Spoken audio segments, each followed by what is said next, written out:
E tudo isso surgiu de um anseio muito grande em passar a informação que eu tinha, né, sobre as questões ambientais para a população, porque eu queria contribuir de alguma maneira para a conservação da natureza. Então, em alguns momentos eu passava e via aquele cerrado pegando fogo e eu achava que alguém precisava fazer alguma coisa e esse alguém poderia também ser eu. Pensei então que eu deveria começar a fazer algo que informasse as pessoas da necessidade de conservar a natureza. Coincidentemente, eu comecei a fazer tecido acrobático.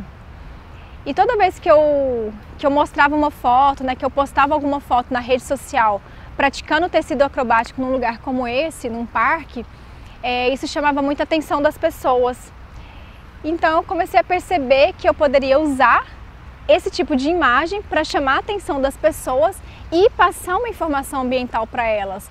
Então, exatamente nesse contexto, né, de ter o tecido acrobático na árvore, eu comecei a passar esse tipo de informação para as pessoas. Olha, as árvores, elas vão sustentar a gente, elas estão, né, fornecendo uma base para a gente, num sentido mais metafórico, né? Isso começou a ser muito interessante para as pessoas. Então, a natureza toda vai sustentar a sobrevivência do ser humano, né?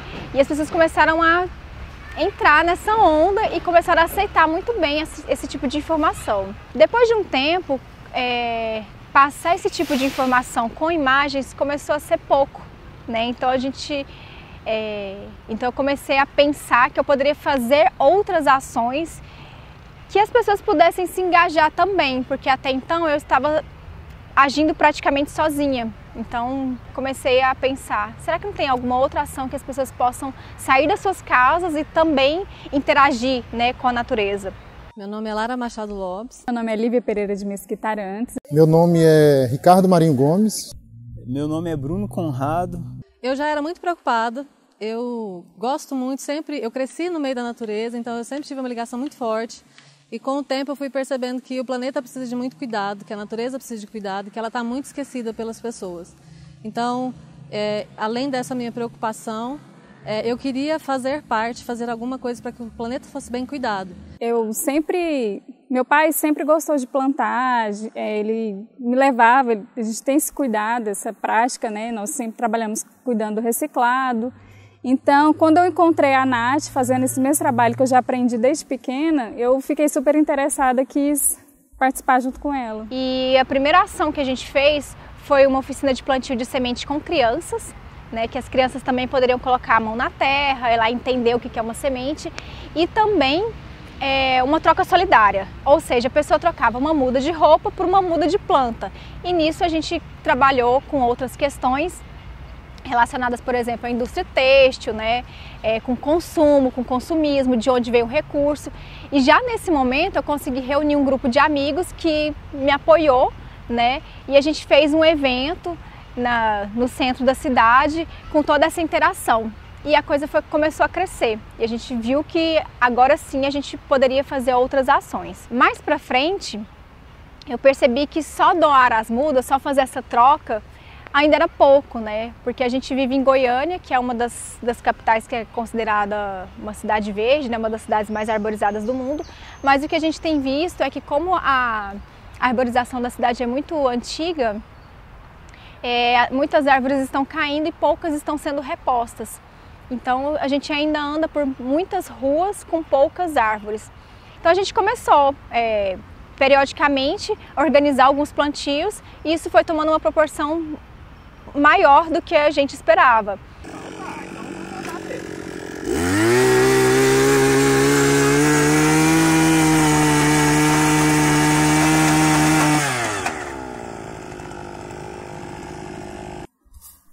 Essa área aqui é uma área de nascente, né? Então aqui é uma das nascentes do Córrego Cascavel. Essa praça aqui não deveria ser uma praça. Essa aqui deveria ser uma APP. Porque existe uma nascente aqui, nessa praça 15 de agosto. Se a gente chegar aqui perto, a gente vai ver que a área aqui é muito brejosa, né? E ela está toda tomada por esse capim e foi totalmente desmatada. Então a nascente praticamente morreu, mas ela ainda está dando os últimos suspiros. Porque eu já vinha há algum tempo fazendo alguns plantios aqui, colocando algumas mudas, né?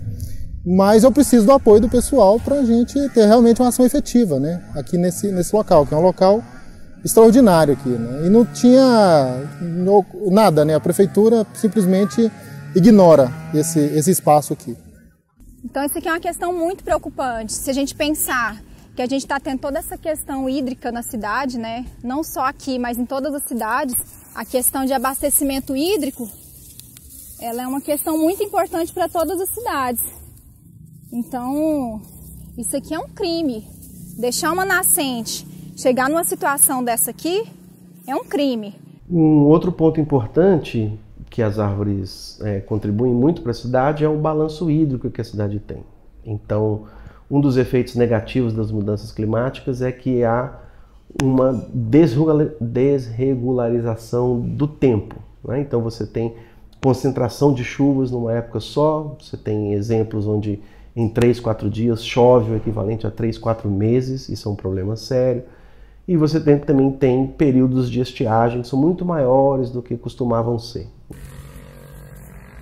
Vamos ver, né, se a gente consegue chegar daqui uns 20 anos mais ou menos e ter essa vegetação toda recuperada com essa água brotando de novo, limpa, né, para dar mais uma força aí pro córrego Cascavel. Uma das espécies que a gente está inserindo aqui, elas vêm com uma proposta que o nós está trazendo, que é a reintrodução de espécies do cerrado no meio urbano. E uma coisa muito interessante de notar assim na cidade é que a gente tem pouquíssimas espécies, né, nativas. Então aqui a gente está com algumas espécies que a gente trouxe nativas do cerrado, tem piqui, tem guapeva, tem cagaita, tem cajuzinho do cerrado. Se andar pela cidade inteira você não vai ver isso. E essa área aqui, antigamente, era tudo cerrado. A gente vai colocar elas tentando alinhar meio com a necessidade de cada um, porque aqui a gente tem vários níveis de umidade do solo, o solo é argiloso, então a gente vai dispor conforme isso. A gente tem muitas mudas para colocar, a gente vai colocar as que são mais adaptadas para o plantio aqui. Essa questão das espécies nativas, ela é muito importante para a fauna também, né? Então é o que vai fornecer alimento para a fauna, para as aves que estão frequentando aí os parques, as praças. E quando a gente tira as espécies que são nativas da região, a gente afasta a fauna também, né? Elas ficam sem alimento, sem lugar para fazer seu ninho. A gente está tirando também vários serviços ecossistêmicos, né? Então a gente está perdendo biodiversidade dentro das cidades também. Essas árvores fazem parte de um ecossistema, que é o ecossistema urbano, e elas não estão ali sozinhas, né? Então ela tem uma série de outros organismos associados a elas, que vão desde animais grandes que a gente consegue ver, como pássaros, alguns pequenos macacos, morcegos às vezes, por causa dos frutos que elas têm e atraem essas espécies, esses organismos, mas também organismos menores que são predadores de outros, né? Então que controlam pragas, você tem ácaros, tem alguns organismos que conseguem controlar a existência de vetores de doença, por exemplo, mosquitos, e que vão estar necessariamente refugiados, abrigados ou se reproduzindo em áreas verdes. Então a gente consegue também, em alguns espaços pequenos até, produzir alimento de qualidade, a gente consegue fazer sistemas agroflorestais, que a gente tem sombra, a gente tem produção de frutos, a gente tem produção de hortaliças, a gente melhora o clima, né, da cidade, melhora o clima do ambiente, então tudo isso está ligado e a gente, durante as nossas ações, a gente passa esse tipo de informação para as pessoas, né, que na verdade é tudo assim, é tudo ligado. A agrofloresta, ela vem para unir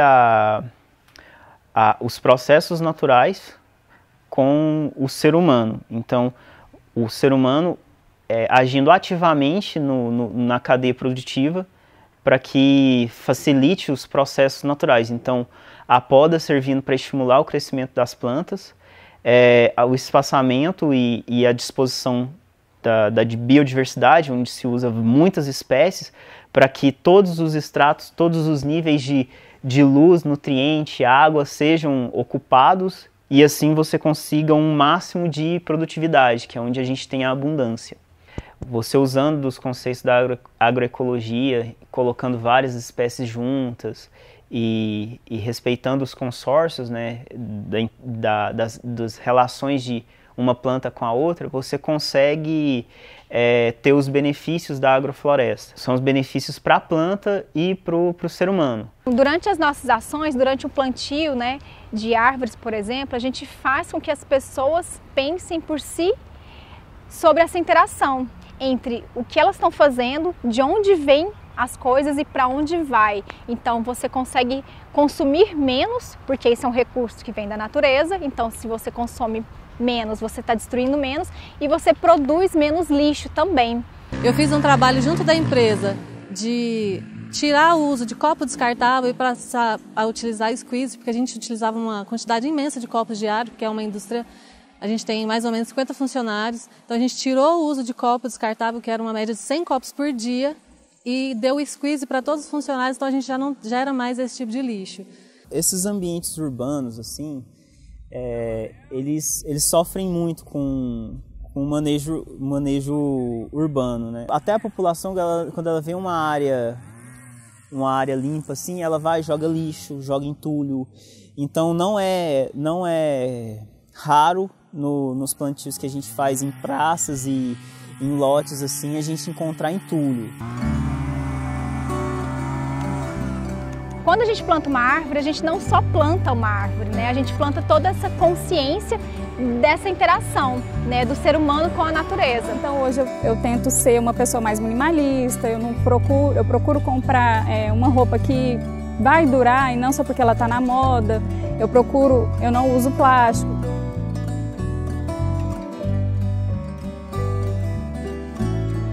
E há 4 anos atrás, né, a minha sobrinha nasceu e a minha preocupação com a conservação da natureza ficou ainda maior, porque eu ficava pensando, será que os animais e toda a vegetação que eu vi de cerrado vão estar presentes quando ela crescer? Então eu queria muito passar esse tipo de informação para ela e eu queria que ela pudesse ver o que eu vi, eu queria que ela pudesse ver o tamanduá que eu vi, a anta que eu vi, as aves que eu consegui ver. E um dia eu acordei, e acho que devia ter sonhado, e eu acordei pensando, será que a Yasmin vai ver vagalume? Porque a gente não consegue ver mais vagalume na cidade, né? Então eu acordei pensando nisso e queria muito que ela pudesse ver todas essas belezas que eu vi também. E não só ela, mas todas as outras crianças também, né? Os coleguinhas dela também, os adultos do futuro. Existe toda uma ligação, né, de todos os aspectos da nossa vida. Então, tanto da nossa profissão quanto nossa vida pessoal, a gente tem uma ligação com a natureza. É impossível a gente pensar na sobrevivência do ser humano sem pensar no contexto da natureza. Então, tudo que a gente consome hoje vem de algum lugar. E esse tipo de informação é o que a gente quer passar.